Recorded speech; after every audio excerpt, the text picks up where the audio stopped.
Gentlemen, you've been lied to. The system says men are the problem. But what if men didn't quit? What if they were pushed out? Today I'm going to expose exactly how dating, marriage, and family structures were rigged and why governments are now begging for you to return. Stick around. We're rewriting the rules. Hey gang, and welcome back to the sacred halls of Magic's monologue, where truth doesn't whisper. It roars. I'm Magic, your curator of personal growth and unapologetic reality checks. Today's video, why men aren't dating or having kids anymore. But before we dig into this wild ride, connect with me on Locals at magicsmonologue.locals.com and over on X at Magic's Monologue. I'm building my tribe there too. Did you know your chances at love just got taxed? Not only by Cupid, but by the courts, culture, and cash incentives for female misbehavior. Men aren't quitting. We're being pushed. And soon, entire nations will pay the price. Let's dig in. All right, guys, pull up a chair, grab a brew, because what I'm about to lay out isn't just another internet rant. It's the brutally honest, unfiltered about the state of dating, marriage, and population collapse, with the receipts down in the comments section or the description. If you've ever wondered why the world lost its damn mind and governments are losing sleep, it isn't the fault of the average guy. Strap in, because I'm about to dissect every broken part of this system, magic style. How we got here, women's choices, men's silence. They say men have walked away from dating, relationships, and fatherhood. Let's get one thing straight. Men didn't just slip quietly out the back door. We were pushed. The avalanche started with New Age feminism, endless female empowerment pep rallies, and family courts that make Vegas odds look generous. And now it's ended with men opting out completely. The Me Too domino effect is real. First, men stopped approaching women, then stopped dating seriously. Now, nobody wants kids. And surprise, surprise, surprise, birth rates from the US to Japan have tanked so hard, even governments are clutching their pearls. But here's the punchline. For the first time in history, it's not men begging for families. It's governments begging men to save the system, the same governments who rigged it against us. Congratulations, ladies, progressive politicians, and family court judges. The chickens have come home to roost. The data, not an option, just math. So let's talk data, and let me smack some stats on you. Poll after poll, study after study backs this up. NBC recently asked Gen Z what makes a successful life. Conservative men, 34% said having children tops their list. 29% of those same men said being married. But what about women? Conservative women, only 26% of them stated children topped their list, and only 20% said marriage. Now, let's pivot to the left and social progressive women. Just 6%. Yes, you heard me right. 6% prioritize marriage and children. The rest are chasing careers, emotional security through SSRIs, politics, and some mythical adventure of financial independence. This isn't a gap. It's a chasm wider than the Grand Canyon, and it's why you see so many guys asking, what the hell happened to the women who prioritize being wives and mothers first? Sorry, my brothers, but you're fishing for bluefin tuna from the banks of the Mississippi. Be you Gen Z or millennial, boomer, it doesn't matter. Women today, especially on the left, have been sold the lie that family is a jail sentence, motherhood is oppression, and money is the meaning of life. Congratulations to the Illuminati, proponents of the New World Order, and cultural Marxists. You've won. The indoctrination of women is complete, and the destruction of Western society is well on its way. Sorry, I'm out of gold stars for your foreheads. Dating, the illusion and the grass is greener syndrome. Swipe right was supposed to revolutionize love. All it did was turbocharge delusion. Dating site data says 75% of people think it's hard to find someone compatible. Why? Because many women aren't on dating apps to find relationships. They're there for free attention and validation. The grass is greener. Mentally is so rampant, each date is just another round of auditions for their Instagram story. At in-person dating events, women show up, men don't. Speed dating tickets for men sit unsold, while women complain to the organizers. Matchmaking events flop because men no longer want to audition for relationships where the rules, thanks to the courts and culture, are set up to rob us at gunpoint in broad daylight. It's not bitterness, it's pattern recognition. Marriage risks and family court roulette. Let's talk marriage, divorce, and family courts. Half of all marriages and 60% of second marriages in the USA end in divorce. This is even before we talk about men who sign up to be crash test dummies by marrying single moms. Oh, it's worse. For men, divorce often means losing half their net worth, drowning in alimony, and getting turned into a weekend dad. Child support isn't a safety net. It's financial death sentence with no oversight or accountability. Family courts? Don't get me started. Judges wear kangaroo costumes under their robes. The system was designed for a time when women were raising babies and men were out providing, but now it punishes men for doing exactly what society asked: to commit, to provide, to protect. If she cheats and leaves, you're still paying. If she's unhappy and files, you're still paying. Why would any sane man sign up to a contract where one side gets cash and prizes for breaking it? Economic reality, fatherhood is financial suicide. Becoming a dad used to be honorable. Now it's a luxury lottery for rich guys.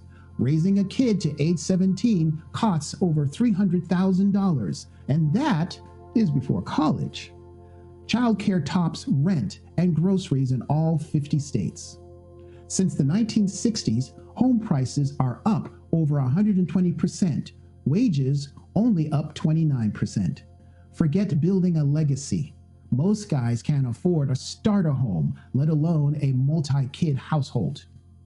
All roads to masculinity now have toll booths, and every toll is pay to lose. Women's activism, not motherhood.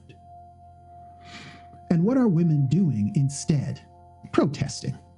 From climate change rallies to immigration blockades, the face of modern activism are mostly white liberal women and their entourage of betas and they-thems. When ICE tries to deport actual criminals, it's a lot of women blocking vans and screeching through bullhorns, sometimes even running for Congress. TikTok is flooded with boss babe routines and performative workday videos that are basically a day in the life with smoothies and lattes on company time. And overnight, social media became their family, activism their new legacy. And men?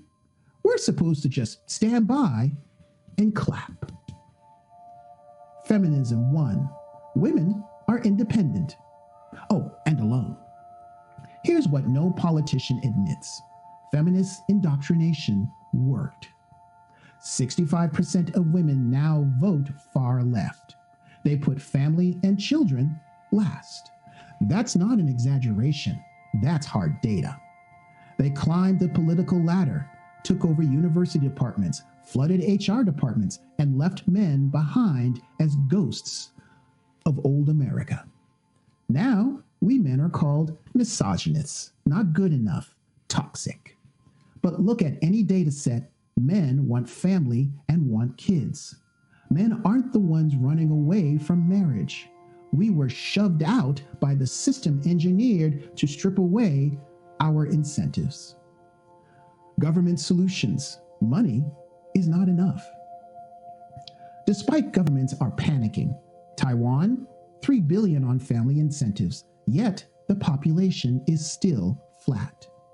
France, the country where it is illegal for a man to get a paternity test without the mother's permission, spends nearly 4% of GDP on family benefits and childcare, and still they're below replacement rate, except for Muslims. The US floats a baby bonus, $5,000 per kid. Pfft, big deal. The average birth in the US hospital can cost $10,000 without insurance. In South Korea, the government dumped $2 billion into child-rearing incentives and even handing out $60,000 bonuses. Their fertility rate is 0.7, the lowest ever recorded. Who said the 4B movement wasn't working? The punchline? Money isn't fixing the problem. We men aren't coming back for cash and prizes.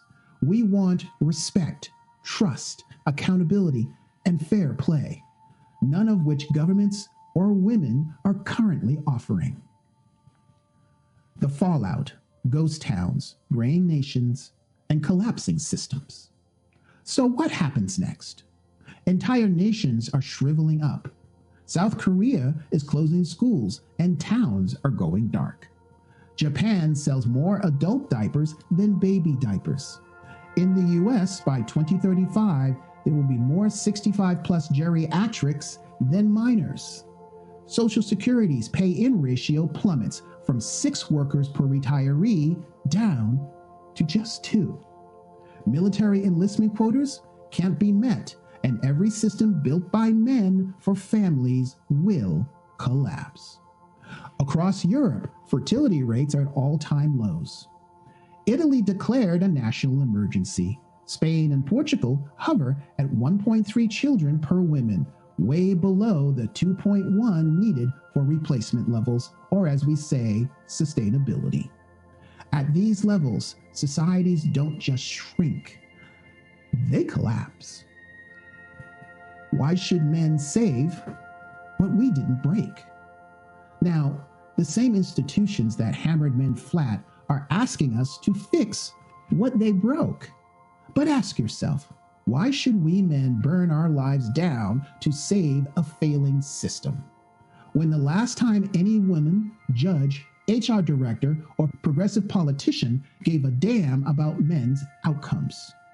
Don't worry, I'll wait. Many of us men have realized self-preservation beats self-sacrifice.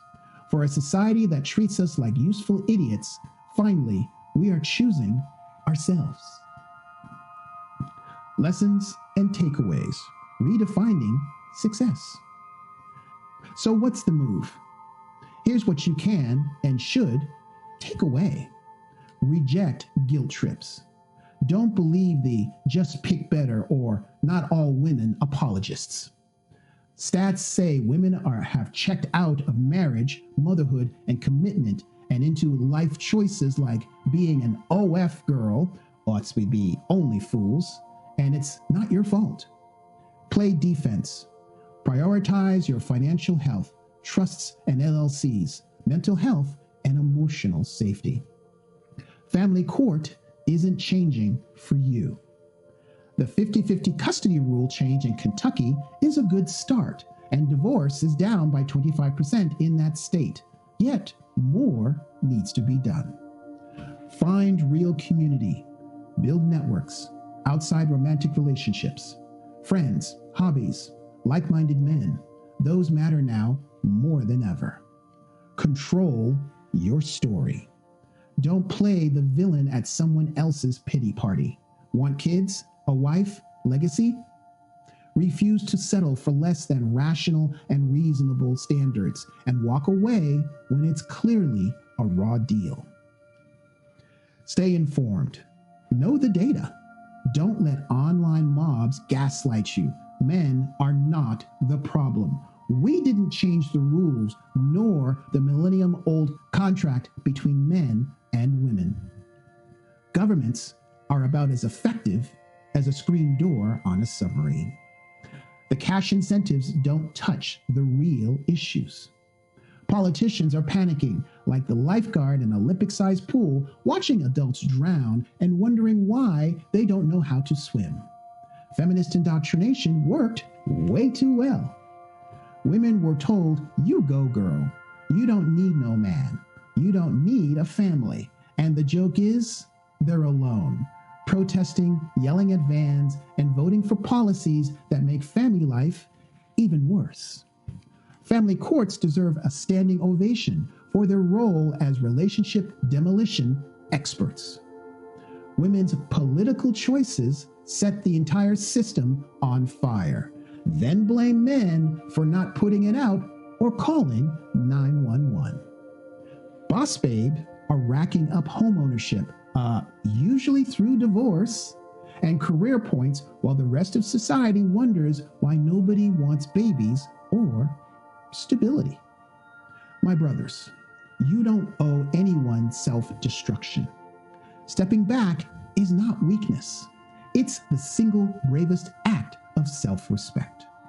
Until society, government, and women decide to change, silence is not surrender. It's the most honest cry for change in a century. Because if nothing changes, it's not just dating that disappears. It's family, legacy, and entire nations. Your freedom and future mattered to everyone when they needed your vote, your work, and your protection. Now that you're done playing their broken games, it's time to write down our own rules. Those of us who can afford it, we're going overseas to places where women value traditional gender roles, leaving the boss babes to the system they broke. And remember, real change starts after refusing to play a rigged game. In the comments section below, give me your thoughts, share your dating experiences, and at the very least, tell me where you're viewing from and give a shout out to your hometown. If this hit home, don't just sit with it. Hit the thumbs up, smash the subscribe, ring the bell so you never miss the truth bombs I drop here. Share this with at least 3 men who need to wake up and rise up. And that's how we build this channel, one solid brother at a time. Got a story that needs to be told? A link that made your jaw drop? Email me at stories@magicsmonologue.com. Let's expose the madness and drop some clarity. You're not just watching, you're leading by example, helping other men elevate with wisdom, purpose, and unshakable standards. You're not alone, and you're not crazy. And if you're still hungry for more, he raised her son, paid the bills, and loved her deeply. Yet she wonders if she's settling. When a single mother questions her engagement to a man who treats her son as his own, it exposes modern dating's brutal truth. Click here to watch the next video, When Good Men Aren't Enough Anymore. And that video is coming up right now. Until next time.